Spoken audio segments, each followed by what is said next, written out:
दर्शक हो नमस्कार, शुभ सकाळ। आज 6 ऑगस्ट रोजीची सकाळी 6 वाजताची उजनी अपडेट आपण या व्हिडिओच्या माध्यमातून पाहणार आहोत। आजची अपडेट ही आपल्या सर्वांसाठी दिलासादायक आहे, कारण दौंडमधून जो काही सातत्यानं विसर्ग वाढता येत होता तो विसर्ग कमी झाला आहे।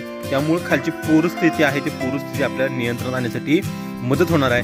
आज सकाळी 6 वाजताची दौंडची जी विसर्ग आहे तो दौंडचा विसर्ग 1,16,506 क्युसेक्स इतका झाला आहे। धरणाचा एकूण पाणीसाठा हा 121.20 TMC झाला असून धरणाची टक्केवारी 107.40% धरण इतकं हे भरले। आणि सर्वात महत्त्वाचं म्हणजे सर्वांना प्रतीक्षा असणाऱ्या कॅनलला सुद्धा पाणी सोडण्यात आले व मुख्य कालव्यासाठी 500 क्युसेक्स पाणी सोडण्यात आले, तर बोगद्यातून 900 क्युसेक्स पाणी सोडण्यात येते।